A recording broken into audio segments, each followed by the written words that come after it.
Welcome students. Today we'll be studying Wien bridge oscillator. This is the last experiment of your SEC practicals. So the circuit you can see here. We have not done this in theory, this part, because op-amps I have sent you as a PPT. So another video explaining Wien bridge oscillator, I'll be sending you the link of. Okay, that will be a YouTube video link which you will see, and entire working of a Wien bridge oscillator I will show you there. What I'm going to do now is connect this circuit. You see a resistor here, two resistors, two capacitors. This is basically the circuit that is producing your sine wave oscillations. And this is your op-amp, which is a 8-pin IC. 2 is the inverting terminal, 3 is the non-inverting terminal, 6 is your output, 7 goes to plus VCC, 4 goes to minus VCC. Again, this explanation of an op-amp also I have sent you in the PPT. Okay. R3 is this resistance, combination of this resistance and your potentiometer, and another R4. R4 by R3. In fact, R3 by R4 should be 2 or greater than that. That will be explained in the video that I'll be sending you later. Okay. So this entire circuit is neatly shown in the journal here, the write-up to which I have sent you. This is the write-up. Okay. So what we are going to do here is, this is your R1, R2, R3, R4. R3 by R4 should be 2 or greater. R1 and R2 will keep same. R1 is equal to R2, and C1 and C2 also will keep same. So the formula is derived for frequency to be this 1 upon 2 pi root R1 C1 R2 C2. Okay, this is the basic formula to find out frequency even when you do Wien bridge. Okay, Wien bridge, when you solve, this is the formula you get for unknown frequency. Usually Wien bridge is designed to find out unknown frequency, right? But we are doing a Wien bridge oscillator using an op-amp, but the formula for frequency remains essentially same.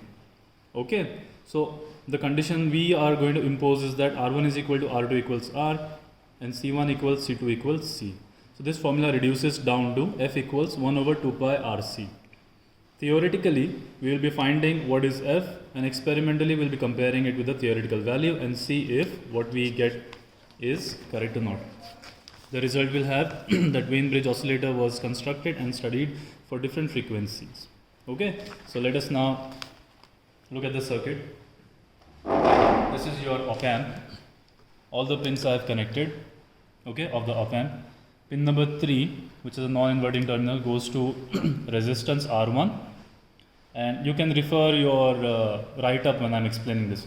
Resistance R1, capacitor C1, capacitor C2, okay, and the other end of the capacitor goes to R2. R2 other end goes to pin number 6, okay, that goes through the port to R3 R4 combination. Other end of R4 is grounded, so common ground here, right? And pin number 6 is also going to be your output. Okay, so the circuit is already connected. Let me put on the CRO and show you what the waveforms look like.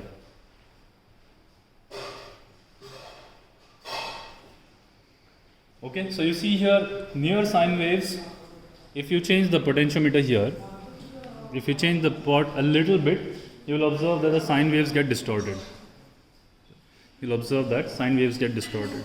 So the condition is that R3 by R4 should be greater than 2. That is why you see that slight distortion there. And where you get proper sine waves, you're going to keep it at that.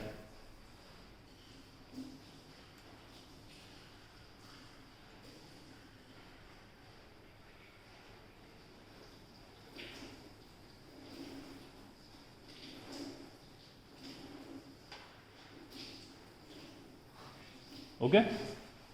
Yeah. Now, the next part is to see what is R1 and R2. R1 and R2 is 200. R1 equals R2 equals 200, and C1 equals C2 is equal to 0.2 microfarad. Okay, these are 104 capacitors, so C1 equals C2 equals 0.4 microfarads. So if you calculate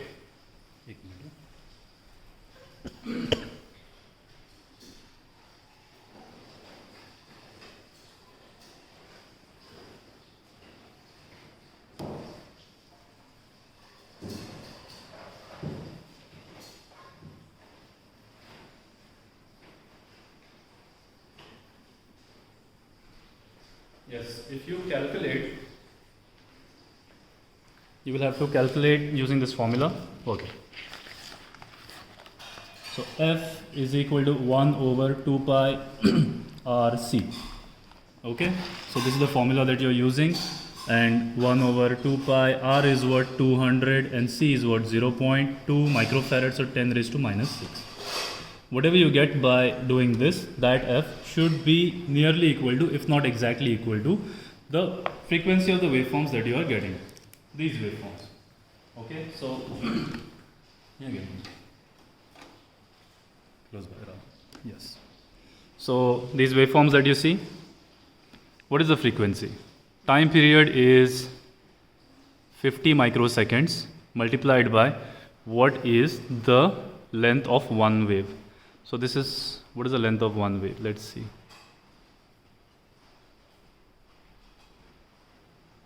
So it starts here, 1 centimeter, 2 centimeter, 3, 4, 4.4 centimeters.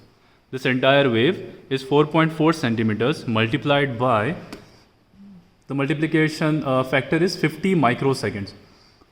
So 1 centimeter equals 50 microseconds. Alright, so 4.4 into 50 microseconds will be the actual time period of this wave. 1 divided by that will give you, the frequency of this wave. Okay, so I'll show you. Here, let me bring a calculator.